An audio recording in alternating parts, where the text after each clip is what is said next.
হ্যাঁ, শামসুল আলম ভাই, আপনার যে এই পরিস্থিতি এখন, এই সম্পর্কে জানতে চাইছিলাম আর কি। এটা আপনি আমি কিভাবে হয়েছেন? আমি আমি শামসুল আলম। আমার বউ বাচ্চা নিয়ে আমার বাড়িতে অবস্থান করছিলাম। অবস্থান করার পরে আমার বউয়ে ধরে রেখেছে, আমার পোলা দামাদি এরে কুবাইছে আমার মাথা বেড়ায়।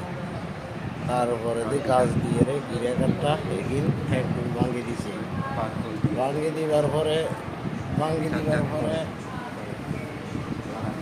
ভাঙিয়ে দিবার পরে শাহজাহানে কোথেকে আইছি, শাহজাহানে মেডিকেল টেডিকেল ঢুকেছে আর ভাই শাহজাহান এই সব কিছু সে করছে।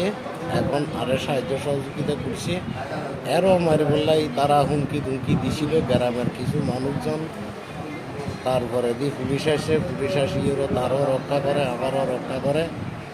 রক্ষা করি তারপরে দি আমারে সীতাকুণ্ড মেডিকেলে ভর্তি করা। ওইখানে না রাখার কারণে আবার আমাকে থানাত নিয়ে থানাত নিয়ে জিজ্ঞাসাবাদ করে। জিজ্ঞাসাবাদ করার পরে আবার কী কয় বলেছে করি আমি এখন বর্তমানে চট্টগ্রাম মেডিকেল অবস্থান করতেছি। কে কে মারছি? কে কে মারছে? আপনাকে কে কে মারছে? আমাকে হাবিবে মারছে, হাবিবের মা মারছে, এই দুজনে মারছে। কি দিয়ে মারছে? কি দিয়ে মারছে? দামাদি কূপ দিছে মাথা বেড়ায়।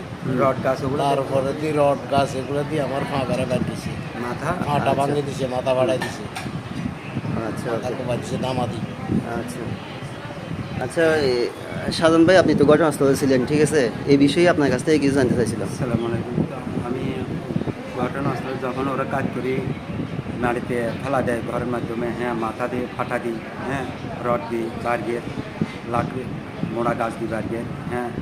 তখন আমি মেডিকেল শব্দ শুনে আমার ঘর থেকে বের হইয়া ওকে টানাটানি করতেছি শুধু মেডিকেলে নেওয়ার জন্য, হ্যাঁ।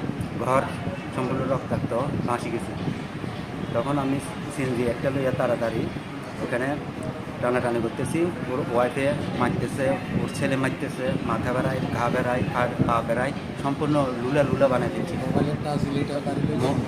ওর পকেট থেকে মোবাইল, টাকা সব কিছু কায়রা নিয়ে গেছে।